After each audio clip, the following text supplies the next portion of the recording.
Hey friends, welcome back to our chapter reading.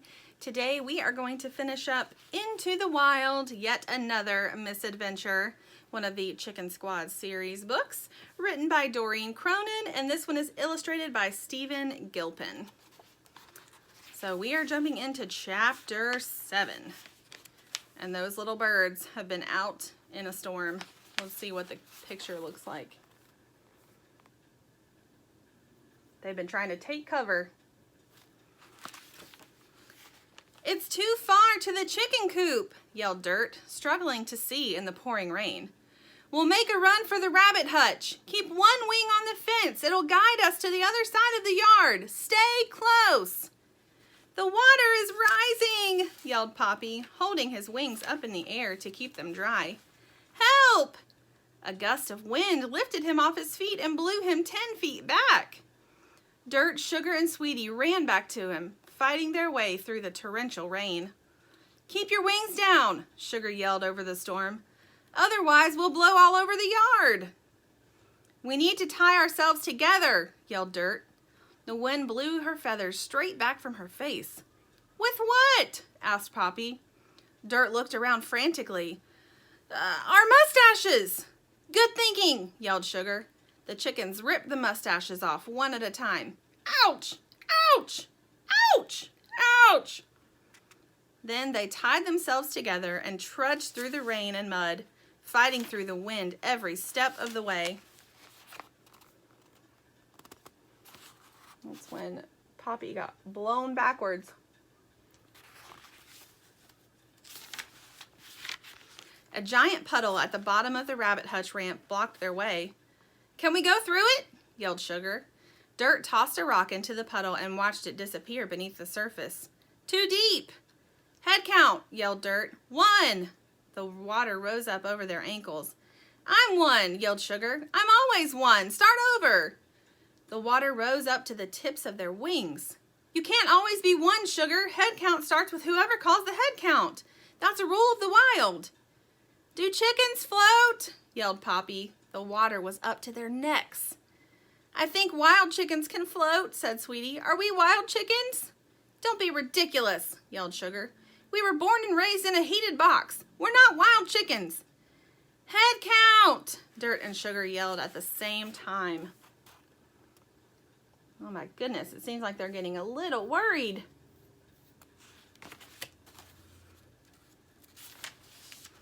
"1!" Dirt and Sugar called at the exact same time. "I'm a wild chicken!" yelled Poppy. He dove into the water and floated on his back, a marshmallow under each wing, kicking his legs as fast as he could. "Head count!" he called. 1! His mustache pulled Sweetie in right behind him. 2! yelled Sweetie. 3! yelled Sugar, following Sweetie. 4! yelled Dirt, following Sugar. Well, they're all tied together by their mustaches.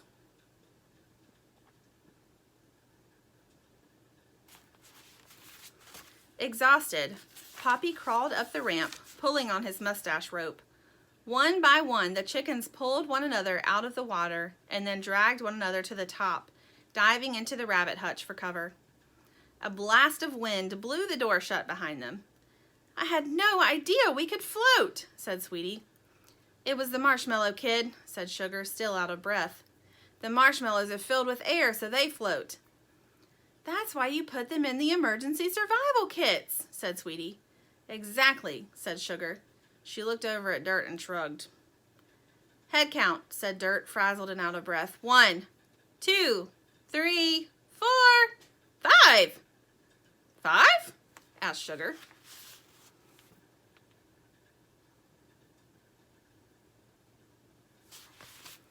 Who could number 5 be?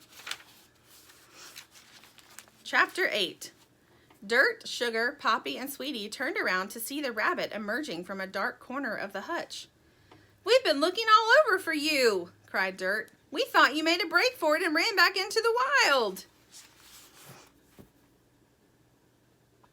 They found the rabbit. "You must be the chickens that were spying on me from the maple tree in the gutter along the back of the house," said the rabbit. "I told you it was spying," said Sweetie. "I prefer observing," added Dirt. You knew you were under surveillance? Asked Sugar. But how? I'm a wild animal, kid, said the rabbit. I've got instincts. I know when I'm being watched. Listen, Sparkles, we're the ones out in the wild with nothing but mustaches and marshmallows. You're the one in a bunny box eating salad out of a bowl. Sugar grabbed a piece of the rabbit's lettuce and took a big chomp. My name is not Sparkles, said the rabbit. It is to me, replied Sugar. You can't do that. You can't just change somebody's name, answered the rabbit.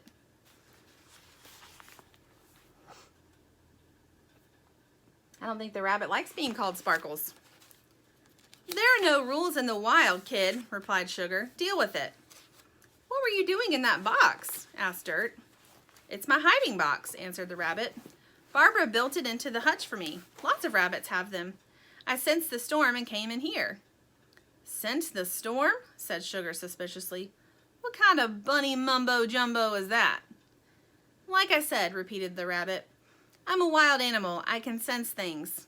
Listen, kid, said Sugar. If you want to pretend you're a wild animal with special senses, well, you know what, Bunny, that's okay by me. Sometimes I pretend that I crashed to Earth on a meteorite, and that's how I got my superpowers of survival and surveillance. I really am a wild animal, said the rabbit, and I really do have heightened senses. You're a dreamer, kid, said Sugar. I like that about you. Don't change. So there's the rabbit's hiding box inside of the hutch. Your hiding box is just like my old shoe, said Poppy. It helps me feel safe and it doesn't smell very good. That's my litter box, kid, said the rabbit. The hiding box is on the other side.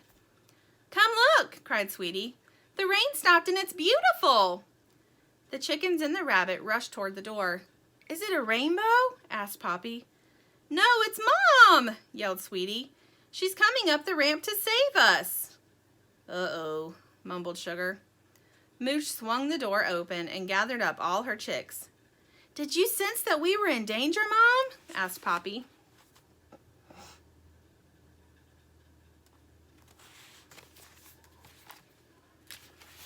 No, replied Moosh. Sweetie left me a note and a pair of binoculars. I was watching you from the high perch in the chicken coop the whole time. You were spying on us? Demanded Sugar. I call it observing, said Moosh. Well, it sure feels like spying to me, Sugar protested. She turned to face Sweetie. Why would you leave Mom a note? Just a survival skill I picked up, replied Sweetie. From who? Asked Sugar. From Mom, replied Sweetie. You worked very nicely together, said Moosh. I loved what you did with the mustaches and the marshmallows, too, she added. I'm so proud of all of you. She used her beak to cut through the mustache rope. Thanks, Mom, said Dirt. I guess we're all still wild chickens at heart.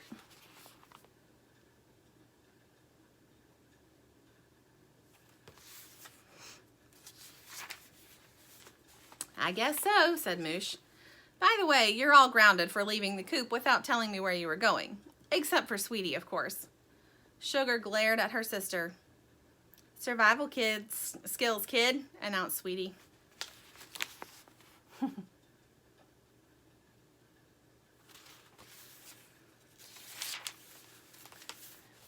And here's the epilogue.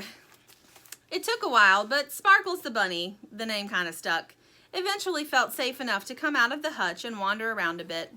Of course, I walked him around the yard a few times to help him get a feel for things. As for the squad, Moosh decided the best way to dry the chickens out was to send them back up to the clothesline.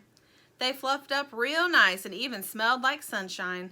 Sparkles observed them and wrote down a poem about it. Blowing in the breeze, Poppy, Sweetie, Sugar, Dirt, fluffy, troubled birds. I wouldn't stand under there if I were you, said Poppy. Is that rain? Asked Sparkles, looking up at Sweetie on the clothesline. Keep dreaming, kid, said Sugar. Keep dreaming.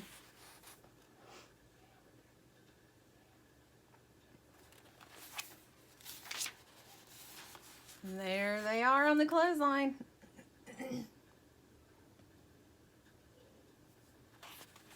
And that is the end of that book. Thanks for joining me for this book, guys. I hope you guys enjoyed it. I'll see you next time.